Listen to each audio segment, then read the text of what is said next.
Hello dear students. In the last video we discussed about the Biot-Savart's law and its application. Today we'll be going to discuss a very important law, Ampere-Circuital law. In electrostatics we studied that Gauss theorem is an alternative of Coulomb's law. यानी coulomb law की help से हम electric field find कर सकते हैं, but that is a long method. तो Gauss theorem एक shortcut method है. Similarly in this chapter ampere circuital law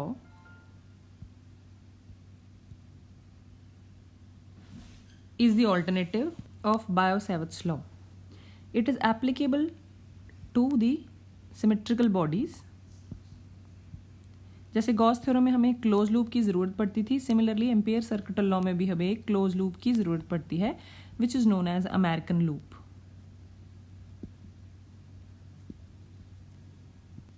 According to Ampere, if you have a current carrying wire as shown in this diagram, then current carrying wire is a source of magnetic field. जिसका सीधा मतलब है कि magnetic field जो है वो current के directly proportional होगी. जितना ज़्यादा करंट होगा उतनी मैग्नेटिक फील्ड होगी. As seen earlier, करंट की वजह से concentric circles will give you the magnetic field, which means that the magnetic field will be in the surrounding area of this current carrying loop. But magnetic field एक और factor पे depend करेगी और वो होगा मीडियम, यानी जो surrounding area है उसमें कितनी मैग्नेटिक फील्ड लाइंस पास होती हैं. और you can say that the magnetic field also depends on the permeability. Permeability means number of magnetic field lines flowing from a particular area or crossing a particular area. That means we can write B total depends on mu naught I. But consider this wire having current I. तो ये जो concentric loop होगी, इस concentric loops होंगी, इनमें magnetic field होगी. अब मान लेते हैं इस loop में जो magnetic field है, जो टोटल मैग्नेटिक फील्ड है, late us consider that is 100 Tesla. वो 100 Tesla will be divided into 10 parts, which means that in each small element dl the magnetic field intensity, यानी एक पर्टिकुलर पॉइंट पे magnetic field हो जाएगी 10. अब हम एक और लूप ले लेते हैं जिसका एरिया थोड़ा बड़ा है. ना the magnetic field total will be 100, क्योंकि मैग्नेटिक फील्ड किस पे डिपेंड कर रही है? करंट पे.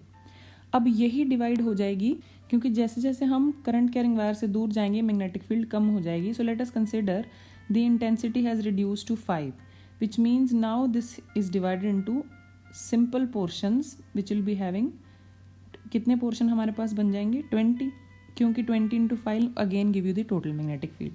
Now if you again increase the loop का एरिया, यानी हम एक और बड़ा एरिया ले लेते हैं, तो इंटेंसिटी और कम हो गई होगी, यानी एक पर्टिकुलर पॉइंट पे मैग्नेटिक फील्ड की स्ट्रेंथ और ज़्यादा रिड्यूस हो गई होगी. Let us consider it is 2, which means that now this whole circular loop is divided into 50 equal parts. ये 50 इक्वल पार्ट्स में डिवाइड हो गया होगा, which means that we can write this B total.